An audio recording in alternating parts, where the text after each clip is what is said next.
أعوذ بالله من الشيطان الرجيم. بسم الله الرحمن الرحيم. يا بني إسرائيل اذكروا نعمتي التي أنعمت عليكم وأوفوا بعهدي أوف بعهدكم وإياي فارهبون وآمنوا بما أنزلت مصدقا لما معكم ولا تكونوا أول كافر به ولا تشتروا بآياتي ثمنا قليلا وإياي فاتقون ولا تلبسوا الحق بالباطل وتكتموا الحق وأنتم تعلمون وأقيموا الصلاة وآتوا الزكاة واركعوا مع الراكعين. أتأمرون الناس بالبر وتنسون أنفسكم وأنتم تتلون الكتاب أفلا تعقلون واستعينوا بالصبر والصلاة وإنها لكبيرة إلا على الخاشعين الذين يظنون أنهم ملاقو ربهم وأنهم إليه راجعون. اے بنی اسرائیل، میرا وہ انعام یاد کرو جو میں نے تم پر کیا، اور مجھ سے وعدہ پورا کرو تو میں تم سے وعدہ پورا کروں، اور تم صرف مجھے سے ڈرتے رہو، اور اس کتاب پر ایمان لاؤ جو میں نے اب نازل کی ہے، تصدیق کرتی ہے ہوئی اس کتاب کی جو تمہارے پاس ہے، اور مت بنو اس کے ساتھ کفر کرنے والوں کے مقتدا، اور میری آیتوں کو فروخت مت کر ڈالو تھوڑی سی قیمت پر، اور صرف مجھے سے ڈرو، اور حق کو ناحق کے ساتھ مت ملایا کرو، اور حق کو مت چھپاؤ حالانکہ تم جان بھی رہے ہو، اور نماز قائم کرو، زکوٰۃ دیا کرو، اور نماز میں جھکنے والوں کے ساتھ جھکتے رہو۔ کیا تم دوسرے لوگوں کو نیکی کا حکم دیتے ہو اور اپنے کو بھول جاتے ہو حالانکہ تم کتاب الہی پڑھتے ہو؟ کیا تم عقل سے کام نہیں لیتے اور صبر اور نماز سے مدد چاہو؟ بے شک وہ دشوار ہے مگر خشوع رکھنے والوں پر، جنہیں اس کا خیال رہتا ہے کہ انہیں اپنے پروردگار سے ملنا ہے اور اس کا کہ انہیں اس کی طرف واپس ہونا ہے، دشوار نہیں۔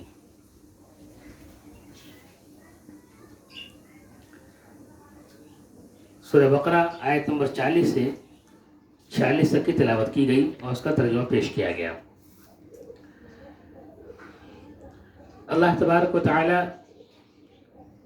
بنی اسرائیل سے مخاطب ہے، یا بنی اسرائیل۔ اسرائیل، یہ بنی اسرائیل ایک قومی و نسلی اصطلاح ہے۔ ابراہیم علیہ السلام سے دو مشہور نسلیں چلی ہیں، ایک حضرت حاجرہ علیہ السلام کے بیٹے حضرت اسماعیل علیہ السلام سے، اور دوسری نسل چلی ہے ابراہیم علیہ السلام کی دوسری بیوی حضرت سارہ علیہ السلام کے بیٹے اسحاق علیہ السلام کے بیٹے یعقوب علیہ السلام سے۔ یعقوب علیہ السلام کا لقب تھا اسرائیل، اور اسرائیل کے معنی ہے اللہ کا بندہ، تو اس سے جو نسل چلی ہے وہ بنی اسرائیل کہلاتی ہے۔ اسماعیل علیہ السلام سے جو نسل چلی وہ بنی اسماعیل کہلائی، اور یعقوب علیہ السلام سے جو نسل چلی وہ بنی اسرائیل کہلائی۔ اور ایک تیسری بھی نسل چلی ابراہیم علیہ السلام کی تیسری بیوی کا نام ہے قطورہ، ان سے جو نسل چلی وہ بنی قطورہ کہلاتی ہے، لیکن تاریخ انہیں اس درجے کی اہمیت نہیں ہے۔ بہرحال اللہ تبارک و تعالی نے یا بنی اسرائیل کہہ کر خطاب کیا۔ اسرائیل کے معنی اللہ کا بندہ، ذہن میں رہے اللہ کا بندہ۔ یعقوب کہہ کے مخاطب نہیں کیا، یا بنی یعقوب، یا بنی اسرائیل، یہ کہا اللہ تبارک و تعالی نے۔ غالباً اس میں مصلحت یہ ہے اے بنی اسرائیل، اے اسرائیل کے بیٹوں، تمہارے والد وہ اللہ کے بندے تھے، یعنی انہوں نے اللہ کی بندگی کا حق ادا کر دیا۔ اس طرح اللہ تبارک و تعالیٰ کی اطاعت کی اور ان کی عبادت کی، اس کی عبادت کی اور اس کی اس طرح اطاعت کی کہ اس نے بندگی کا حق ادا کر دیا۔ اب تم بھی تو ان کے بیٹے ہو، تمہیں بھی ان کے نقش قدم پر چلنا چاہیے۔ اور ان کی اطاعت کرنی چاہیے، ان کی فرمانبرداری کرنی چاہیے۔ تو اللہ تبارک و تعالیٰ نے اس لفظ سے خطاب کر کے اور پھر اپنی نعمتوں کو یاد دلایا کہ میں نے جو انعامات تم پر کیے ہیں ان انعامات کو یاد کرو۔ اس کا نتیجہ یہ نکلے گا کہ تمہارے اندر اطاعت کا جذبہ پیدا ہوگا، فرما برداری کا جذبہ پیدا ہوگا، وفا شعاری کا جذبہ پیدا ہوگا۔ تو میرے وہ انعامات کو یاد کرو جو میں نے تم پر کیے ہیں، یاد کرو کس طریقے سے ہم نے تمہارے لیے سمندر میں راستہ بنا دیا، یاد کرو کس طریقے سے ہم نے تمہیں فرعون کے ظلم و ستم سے نجات دیا، یاد کرو کس طریقے سے ہم نے تمہارے رزق کا سامان مہیا کیا کہ من و سلوہ اتارا تمہارے لیے۔ یاد کرو ان انعامات کو۔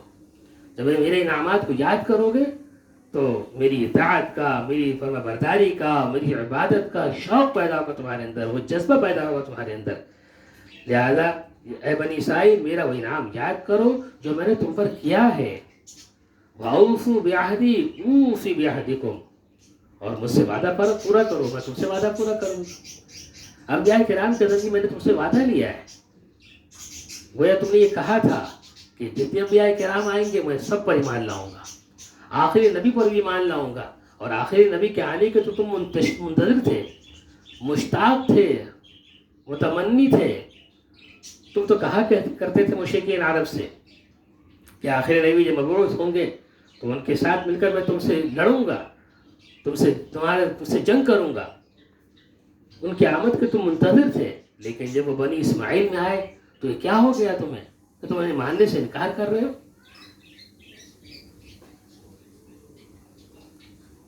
تم پر لازم تھا کہ تم انہیں تسلیم کر لیتے، لہذا اوفوا بعہدی اوف بعہدکم۔ تو تم نے عہد کیا تھا کہ میں نبیوں کو تسلیم کروں گا اور آپ کی اطاعت کروں گا، آپ کی فرمانبرداری کروں گا، اس وعدے کو پورا کرو۔ اگر تم اس وعدے کو پورا کرو گے تو میں بھی اپنا وعدہ پورا کروں گا۔ وہ میرا وعدہ یہ ہے کہ میں تمہارے گناہوں کو معاف کر دوں گا اور تمہیں جنت میں داخل کروں گا، ایسی نعمتوں سے تمہیں سرفراز کروں گا جس کا تم تصور بھی نہیں کر سکتے۔ اوفوا بعہدی اوفوا بعہدی اوفی بعہدکم وایای فارہبون، اور تم صرف مجھے سے ڈرتے رہو۔ معاشرے کا خوف نہیں ہونی چاہیے تمہارے دلوں میں، سوسائٹی کا خوف نہیں ہونا چاہیے، لوگوں کا ڈر تمہارے دل میں نہیں ہونی چاہیے کہ اگر ہم حق کو قبول کر لیں گے تو معاشرہ ہمارا سماج بائیکاٹ کر دے گا۔ بالکل نہیں، نظر انداز کرو۔ اگر ایسا ہوا تو برداشت کرو، ہم تمہارے ساتھ ہیں، اور جس کے ساتھ ہم ہوں گے میری مدد ہوگی، وہ ناکام کبھی نہیں ہو سکتا۔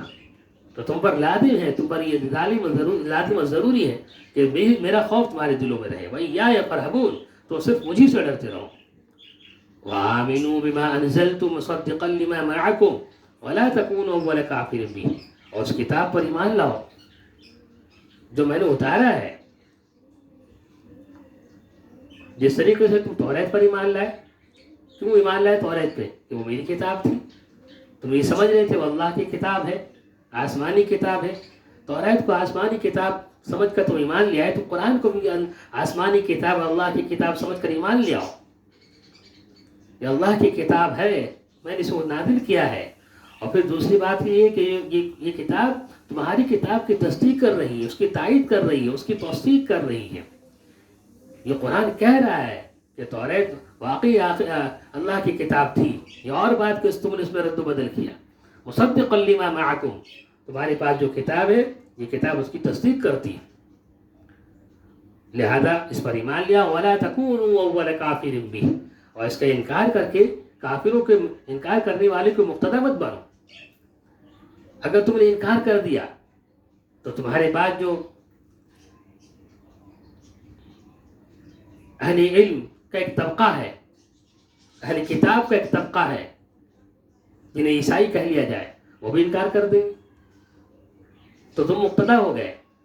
مشرکین نے بھی انکار کیا، لیکن وہ اہل علم نہیں تھے، جہالت کی بنا پر، کم عقلی کی بنا پر، نادانی کی بنا پر اور حسد عناد کی وجہ سے وہ انکار کیا، ان کی کوئی اہمیت نہیں۔ لیکن اہل علم اگر انکار کرے تو اہل علم اگر انکار کرے تو گویا کہ تم پہلے انکار کرنے والے ہو جاؤ گے اہل علم میں۔ اہل کتاب میں تم انکار کرنے والے کو مقتدی بن جاؤ گے، اس کے رہبر بن جاؤ گے اور ان کے لیڈر بن جاؤ گے. ولا تکونوا اول کافر بہ، تو انکار کرنے والے کی انکار کر کے پہلے انکار کر کے انکار کرنے والوں کے مقتدی مت بنو، ان کے رہبر اور رہنما مت بنو. ولا تکونوا اول کافر بہ. مدینے میں یہودی بڑی تعداد میں تھے اور شام میں عیسائی بڑی تعداد میں تھے. تو عیسائی بھی منتظر تھے کہ دیکھو ان کے پاس اسلام پہنچا ہے، وہ ان کا کیا رد عمل ہوتا ہے، کیا ریئیکشن ہوتا ہے، وہ کیا سلوک کرتے، تسلیم کرتے کہ نہیں کرتے. لہذا اگر وہ انکار کر دیتے تو ان کو آسانی ہوگی انکار کرنے میں اور وہ مقتدی کہلائیں گے. اسی کی طرف قرآن نے اشارہ کیا. ولا تکونوا اول کافر بہ ولا تشتروا بآیاتی ثمنا قلیلا، اور میری آیتوں کو معمولی قیمت پہ فروخت مت کیا کرو، چند سکوں کے عوض، چند درہم اور دنانیر کے عوض میری آیتوں کو، شرعی احکامات کو فروخت مت کرو، اس میں رد و بدل مت کرو، ہاں کوئی کتنا ہی بڑا کیوں نہ ہو.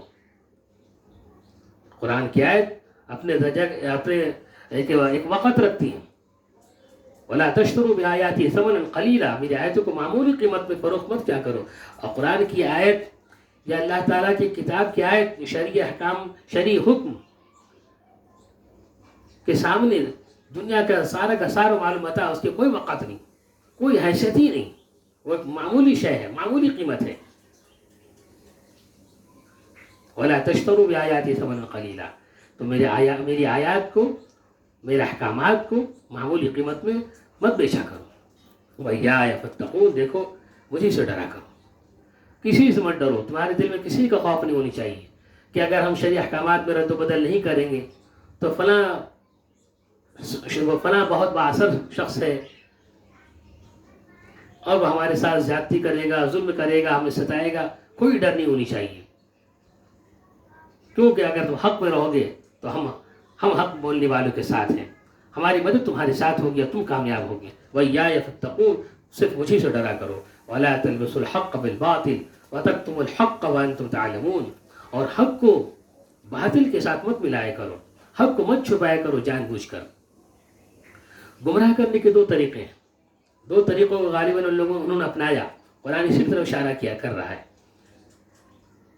جنہیں یہ معلوم تھا، توریت میں جن لوگوں نے یہ پڑھا تھا کہ آخر نبی کی علامتیں ہوں گی کہ آپ جو ہے صدقہ قبول نہیں کریں گے، ہدیہ قبول کریں گے، آپ کے پشت مبارک پہ مہر نبوت ہوگی، وغیرہ وغیرہ جو علامتیں بتائی گئی تھیں توریت میں.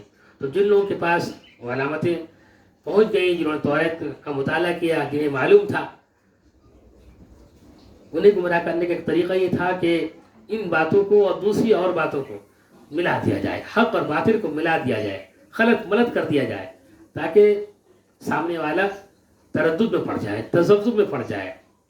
حق کو باطل کے ساتھ اس طرح ملا دیا جائے کہ سامنے والا وہ تردد، شک و شبہ میں پڑ جائے.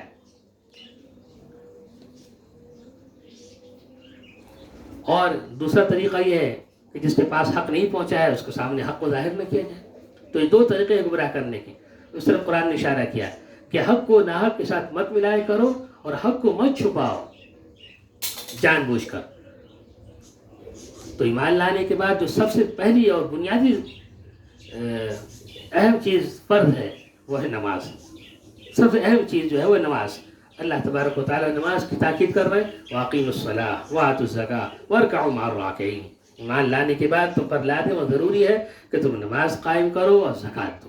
نماز قائم کرو، اس طرح نماز پڑھو خشوع و خضوع کے ساتھ، صفت احسان سے متصف ہو کر. اس طرح اللہ کو یاد کرو، نیت باندھتے اس طرح اللہ کی یاد میں مست ہو جاؤ کہ تمہیں کچھ نظر نہ آئے، صرف تمہیں تمہارا رب نظر آئے. تم یہ تصور کرو کہ اپنے رب کو دیکھ رہے ہو، میرا رب مجھے دیکھ رہا ہے. صفت احسان سے متصف ہو کر نماز پڑھو، نماز کا اہتمام کرو. وآتوا الزکاۃ، اور مال بھی خرچ کیا کرو، زکوٰۃ بھی دیا کرو. وآتوا الزکاۃ وارکعوا مع الراکعین، سنو رکوع کرنے والے کو ساتھ رکوع کرو، یعنی جماعت کا اہتمام کرو. یہودیوں کے یہاں جو نماز تھی وہ انفرادی طور پر تنہا نماز پڑھا کرتے تھے. اللہ نے کہا کہ ایمان لانے کے بعد اب نماز بھی تم لازم و فرض ہو گیا، نماز بھی پڑھو، نماز قائم کرو، زکوٰۃ دیا کرو اور جماعت کے ساتھ نماز پڑھا کرو. وارکعوا مع الراکعین، یہ حکم بالکل عام ہے، خاص کر خطاب یہودیوں سے ہے، حکم عام ہے، ہر ایک اس میں شامل ہے۔ نماز قائم کرو اور زکوٰۃ دیا کرو اور رکوع کرنے والوں کے ساتھ رکوع کرو۔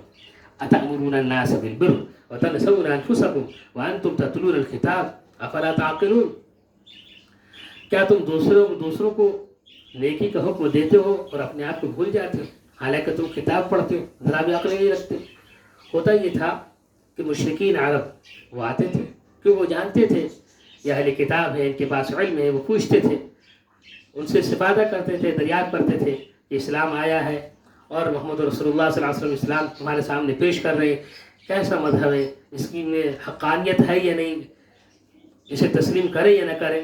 تو وہ کہتے تھے کہ نہیں، جو محمد رسول اللہ کہہ رہے ہیں وہ صحیح کہہ رہے ہیں، وہ آخری نبی ہے، قرآن آخری کتاب ہے، اللہ کی کتاب ہے، اس کو تسلیم کرنا چاہیے۔ تو اسی کی طرف اشارہ ہے کہ تأمرون الناس بالبر، تم لوگوں کو نیکی کا حکم دیتے ہو، وتنسون انفسکم، اور اپنے آپ کو بھول جاتے ہو۔ وہ خود ایمان نہیں لا رہے تھے، کیونکہ حسد کی وجہ سے، عناد کی وجہ سے کہ آخری نبی وہ ہمارے خاندان میں مبعوث کیوں نہیں ہوئے، اس لیے وہ تسلیم نہیں کر رہے تھے۔ اللہ تعالیٰ کی طرف سے ہدایت نہیں ملی انہیں۔ وتنسون انفسکم وانتم تتلون الکتاب افلا تعقلون، کیا تم ذرا بھی عقل نہیں رکھتے؟ واستعینوا بالصبر والصلاۃ، اب جو لوگ ایمان لا چکے ہیں انہیں کہا جا رہا ہے کہ دیکھو ایمان لانے کے بعد حالات آئیں گے، جب حالات آئیں تو صبر سے کام لینا چاہیے۔ واستعینوا بالصبر والصلاۃ، یہاں بھی حکم بالکل عام ہر ایک کے لیے، جب حالات آئیں تو ہمیں کیا کرنا چاہیے؟ رسول اللہ صلی اللہ علیہ وسلم نے ہمیں بتا دیا آپ کہ جب بھی کوئی پریشانی آتی تھی، کوئی مشکلوں کا آپ کو سامنا کرنا پڑتا تھا، فوراً آپ نماز کی طرف متوجہ ہوتے تھے، اپنے رب سے لو لگاتے تھے۔ ہمیں بھی چاہیے کہ جب بھی حالات آئیں، کوئی بھی پریشانی لاحق ہو، سب سے پہلے اپنے رب سے لو لگائیں، رب کی طرف متوجہ ہوں، پہلے اسباب اختیار کرنے کے بجائے مسبب الاسباب کو یاد کریں، اسباب بعد میں اختیار کریں، پہلے مسبب الاسباب کو یاد کریں۔ سب سے پہلے وضو بنا کر 2 رکعت نماز پڑھیں، اللہ کے سامنے روئیں، گر گڑائیں اور اپنی مشکلوں کو دور کرنے کی دعائیں کریں، پھر اسباب اختیار کریں۔ تو اللہ نے تو فرمایا وَاسْتَعِینُوا، مدد چاہو، مدد طلب کرو صبر کے ذریعے اور نماز کے ذریعے۔ صبر پہلے مرحلے میں ہوتا ہے، صبر سے کام لیں، استقامت کے ساتھ جمے رہیں، ڈٹے رہیں، قدموں میں کوئی لرزش نہ آئے، ارتعاش پیدا نہ ہو، ثابت قدمی کے ساتھ دین پہ اور اسلام پہ اور شریعت کے حکم پر جمے رہیں۔ وَاسْتَعِینُوا بِالصَّبْرِ وَالصَّلَاةِ، اور ان صبر کے ذریعے اور نماز کے ذریعے اللہ سے مدد طلب کریں۔ وَإِنَّهَا لَكَبِيرَةٌ إِلَّا عَلَى الْخَاشِعِينَ، اور نماز یہ دشوار ہے ان لوگوں کے لیے جن کے دل میں خشوع خضوع نہیں ہے۔ خشوع خضوع کا جو فقدان ہے جن کے دلوں میں، ان کے لیے نماز بہت دشوار ہے۔ یہی وجہ ہے کہ منافقین کے لیے نماز بڑی دشوار ہوا کرتی تھی، وہ تو بہت ہی بادل ناخواستہ، استرارن، مجبوراً، جبراً نماز پڑھا کرتے تھے، اور بہت ہی سستی و کاہلی کے ساتھ۔ وَإِذَا قَامُوا إِلَى الصَّلَاةِ قَامُوا كُسَالَىٰ، جب وہ نماز کے لیے کھڑے ہوتے تو نہایت سستی کاہلی کے ساتھ کھڑے ہوتے تھے۔ لیکن جو جن کے دل میں خوف خدا ہوتا ہے، جو ایمان والے ہیں، جو خشوع و خضوع کے ساتھ نماز پڑھتے ہیں، تو ان کے لیے کوئی دشوار نہیں، انہیں تو نماز پڑھنے میں مزہ آتا ہے، ایک لطف آتا ہے۔ وَإِنَّهَا لَكَبِيرَةٌ إِلَّا عَلَى الْخَاشِعِينَ، مگر خشوع خضوع رکھنے والوں پر دشوار نہیں، انہیں اس کا خیال رہتا ہے کہ انہیں اپنے رب سے ملنا ہے اور اسی کے پاس لوٹ کر جانا ہے۔ تو جو ایمان والے ہیں، جو مومن ہیں، مخلص ہیں، انہیں ان پر نماز دشوار نہیں ہے، بلکہ نماز ہونے کو لطف، ایک مزہ آتا ہے، اور اس کا لطف وہی لوگ جانے جو خشوع خضوع کے ساتھ نماز پڑھتے ہیں۔ لطف میں کیا کہوں زاہد، ہائے کم بخت تو نے پی ہی نہیں۔ خشوع خضوع کے ساتھ نماز پڑھ کے دیکھیں کتنا لطف آتا ہے، کتنا مزہ آتا ہے۔ اللہ تعالیٰ ہم سبوں کو خشوع خضوع کے ساتھ، دل جمعی کے ساتھ نماز پڑھنے کی توفیق نصیب فرمائے۔ وآخر دعوانا ان الحمد للہ رب العالمین۔